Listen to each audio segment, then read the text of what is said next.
Salam alaikum, bonjour mes élèves. Aujourd'hui, on va commencer notre cours des échanges gazeux chlorophylliens.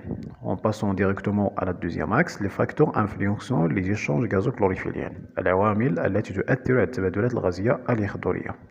Dans le premier pas, on va essayer de montrer la nécessité de la lumière et de CO2 dans les échanges gazochlorophylliens en exploitant les données de cette figure. On met des feuilles d'une plante aquatique dans un milieu pauvre en CO2. D'abord, le montage est mis dans l'obscurité. Après un certain temps, on l'expose à la lumière. Un appareillage adapté permet de mesurer la concentration en O2 dans le milieu à un instant donné. On ajoute au milieu une quantité d'hydrogénocarbonate de sodium qui est une source de CO2. Les résultats sont représentés sur le graphique ci-contre. بعجالة بالنسبة لهاد التجربة قمنا بإضافة أو بوضع أوراق ديال النباتات مائية في وسط يفتقر ل CO2 ومظلم أي في غياب الإضاءة. بعد مرور واحد المدة زمنية قمنا بنقل هذه التركيبة التجريبية إلى وسط مضيء وعرضناه للإضاءة مستعينين بأدوات لقياس تركيز ثنائي الأكسجين للوسط المدروس. À un instant donné وفي مدة معينة قمنا بإضافة واحد المادة اللي هي الهيدروجينوكربونات دو الصوديوم التي تعتبر مصدرا أساسيا لثنائي أكسيد الكربون، والنتائج مبينة في المبيان جانبه الذي يوضح qui montre la concentration de O2 du milieu en fonction du temps dans deux phases, à l'obscurité et à la lumière. La question: analysez le graphe ci-contre, que pouvez-vous en déduire? Pour analyser cette courbe-là, on va le subdiviser en deux parties. La partie 1, c'est la phase d'obscurité et la partie 2, c'est la phase lumineuse. À l'obscurité, la concentration de O2 est diminuée avec le passage du temps. Et cela s'explique par la consommation de O2 par la plante, on dit qu'il respire. Et à la lumière, la concentration de O2 a continué à diminuer en absence de CO2. Mais à la lumière et juste après l'ajout de CO2, la concentration de O2 augmente progressivement avec le passage du temps. On dit que la plante produit plus de O2 qu'il consomme. بجلب اللغة العربية نلاحظ أن هذا المبيان يمكن تقسيمه إلى مرحلتين، المرحلة المظلمة والمرحلة المضيئة. بالنسبة للمرحلة المظلمة نلاحظ أن تركيز ثنائي الأكسجين ديال الوسط بدأ ينخفض تدريجيا، وهذا دليل على أن النبتة تقوم باستهلاكه أي أنها تتنفس. وفي الإضاءة نلاحظ كذلك هناك استمرار لانخفاض ثنائي الأكسجين في الوسط رغم تعرض الوسط للإضاءة، وهذا يدل كذلك على أن النبتة مستمرة في استهلاك ثنائي الأكسجين وذلك لغياب ثنائي أكسيد الكربون. وبعد إضافة هذه المادة اللي هي CO2 لاحظنا بأن تركيز ثنائي الأكسجين في الوسط بدأ بالارتفاع، وهذا يدل على أن النبتة تقوم بإنتاج كميات وافرة أكثر من الكمية المستهلكة. On déduit que les échanges gazochlorophylliens nécessitent la présence de la lumière et de CO2. ويمكن الاستنتاج بأن التبادلات الغازية الإخضورية تتطلب كل من الإضاءة وثنائي أكسيد الكربون. En passant à l'influence de la concentration externe de CO2 et de la température. الآن سنناقش تأثير تركيز ثنائي أكسيد الكربون ديال الوسط ودرجة الحرارة ديال الوسط. On va commencer par la concentration externe de CO2 et leur relation avec les échanges gazeux chlorophylliens. La courbe, le graphe ci-contre, le document ci-contre montre le taux de CO2 absorbé en unité arbitraire en fonction du temps de CO2 en l'air dans l'air, يعني du milieu externe. La question, analyser cette courbe et déduire, ou que pouvez-vous en déduire? On observe que le taux de CO2 absorbé augmente progressivement avec l'augmentation de la concentration de CO2 dans l'air jusqu'à un certain pourcentage en CO2, le taux absorbé devient constant. On dit que la plante est saturée. La saturation de taux de CO2 absorbé s'explique par le fait que la plante atteint sa capacité maximale d'absorption de CO2. Cette saturation explique que la plante ne peut pas absorber encore de CO2 dans une portion de CO2 du milieu externe. On déduit que la concentration externe de CO2 est l'un des facteurs principaux influençant les échanges gazeux.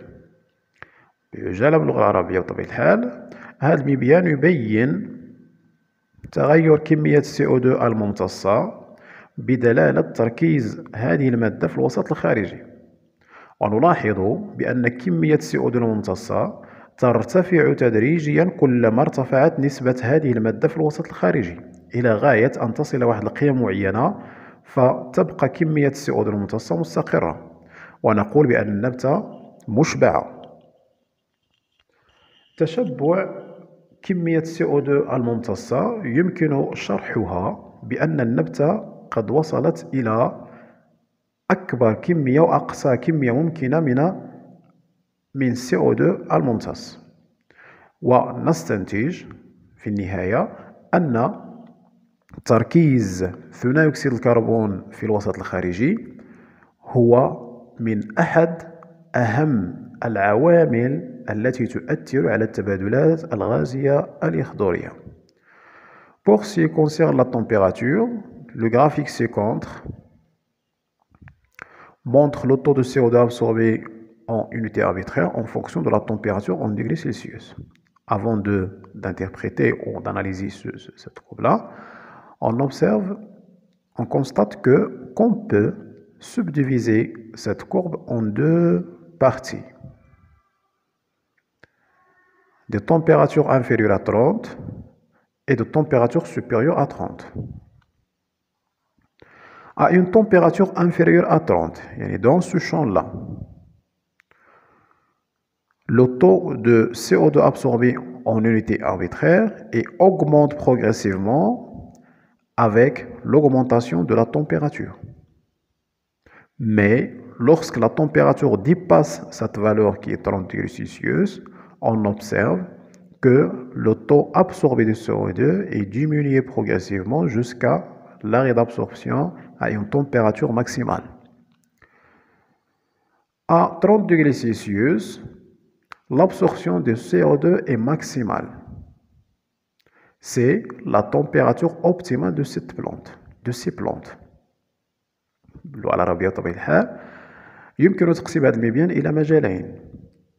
مجال فيه الحرارة أصغر من 30 درجة سلسيوس ومجال فيه درجة الحرارة أكبر من 30. نلاحظ أنه إذا كانت درجة الحرارة أقل من 30 درجة سلسيوس فإن كمية CO2 الممتصة ترتفع تدريجيا مع ارتفاع درجة الحرارة، ولكن إذا كانت درجة الحرارة أكبر من 30 نلاحظ بأن الكمية الممتصة تنخفض تدريجيا إلى أن تنعدم في حرارة قصوى. درجة الحرارة 30 درجة سلسيوس فيها تصل النبتة إلى أقصى كمية من CO2 الممتصة، ونقول بأنها درجة الحرارة فهي عبارة عن درجة حرارة مثالية بالنسبة لهذه النبتة هذه، حيث فيها تصل إلى أقصى درجة الإنتاجية.